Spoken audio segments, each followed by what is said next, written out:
Yo bé tôi như lông chén nữa, có tận lông chén gì nữa nè, tự nhiên tôi cho lú lú lên nó xem nè, nó tự nhiên tôi cho tôi áp tới xem, ô lỗ lên chứ, có không, lướt ô,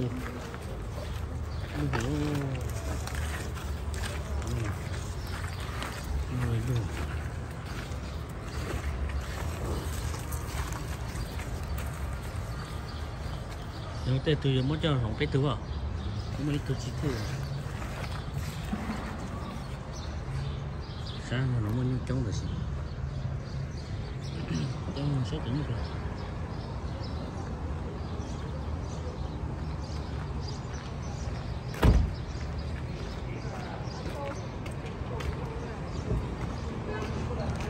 Tiếp bán nhà bắp này nó có cái gì? Cái này tôi như là có tính, tôi như là có tính, nó có lông chén nè, lông chén cho tôi nhu tôm bò, có tôi chắc tôi đây rồi, chúng tôi là từ tan thành gì,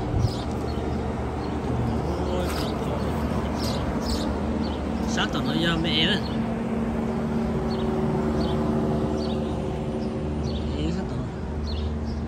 Chứ tôi mẹ tôi nó tôi bao nhiêu cho nên nó vậy.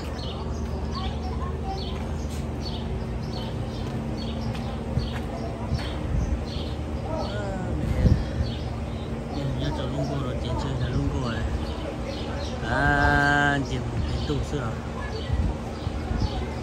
Có sao mấy cho nó chị cho nó to.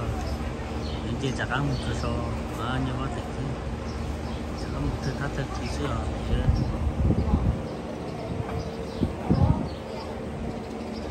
Chúng mình ăn cái giá từ về số này, cái nó tiền tờ tao tiền passport tiền bài rồi,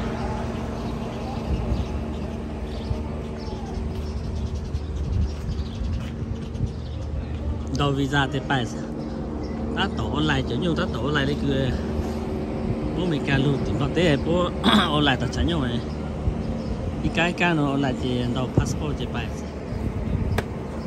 Nó tự nhiên chỉ là bé tụt ta này, đúng đâu mà đỡ mà mình xin một passport sẽ quan gì đấy, cái thứ mà chỉ có này,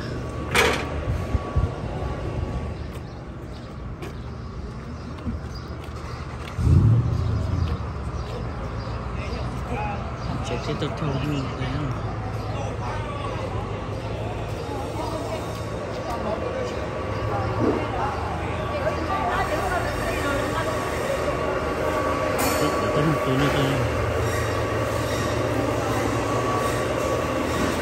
Cái tết tôi sẽ mang có lúc có số cũng có thái tôi thôi.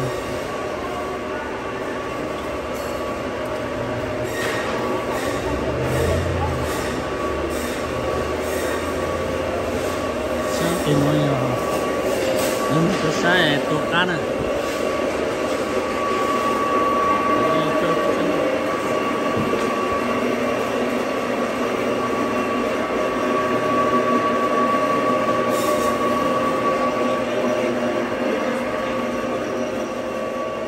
Điên cho soi giờ điên cho sáng có cho tổng mặt chứ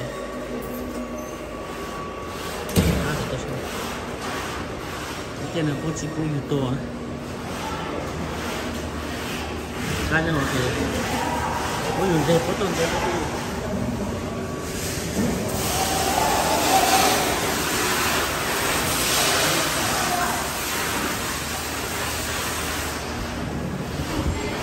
sáng chủ chế sát tụi nó sát có tôm vô sát có tôm vô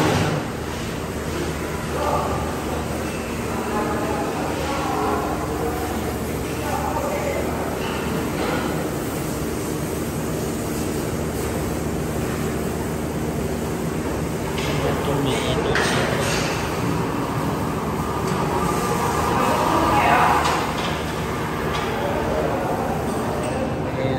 lao cũng là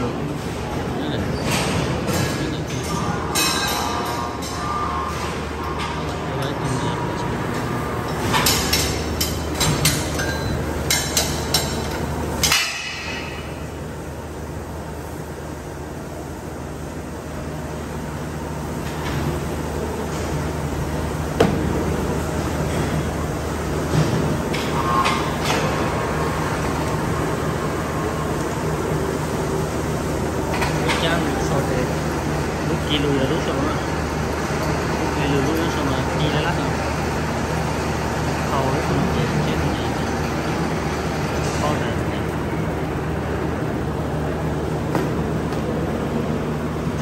bây giờ lúc trong này sẽ đang trên đây tụi nó đầu tư hạn được lúc ở trong một cái một chứ, nó chết thì nhá.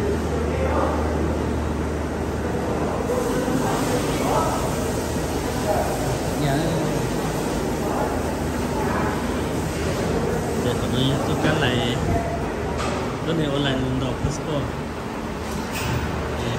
để nó chỉ có một flight nha để chỉ lúc cứ đó to chỉ lúc cứ đó to đọc passport này không chứ nó chỉ lúc cứ đó to đọc passport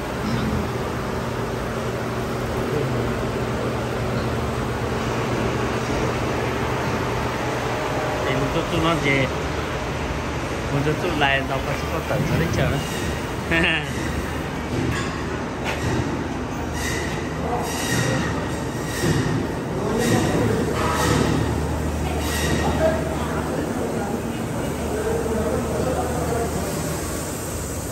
ta đây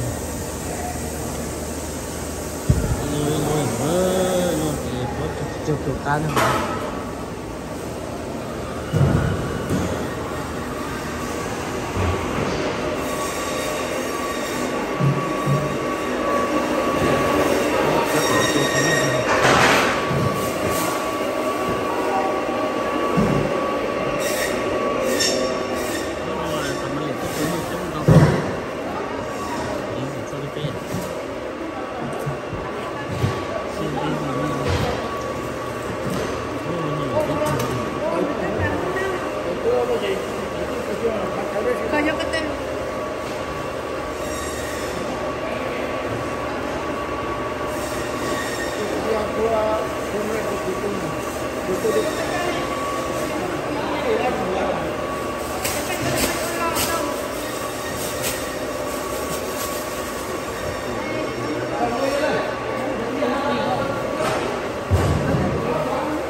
cái chết cho nó tốt thâu nhu bỏ rồi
à, tu lo.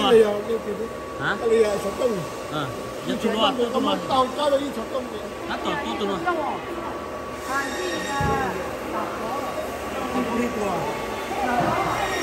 Tắt tội tu lo à? Tắt cái gì tắt?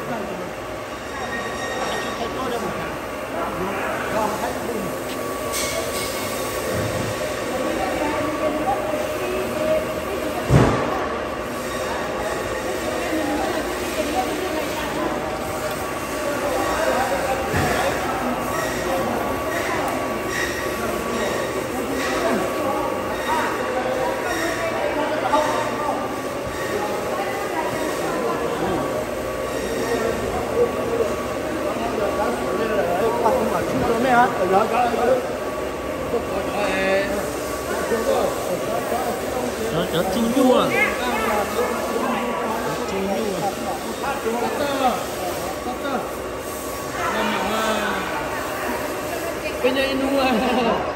Penya inu sasa. Có chị bảo sáng hết rồi nhưng cũng có phải là còn ở đâu đi lần nữa.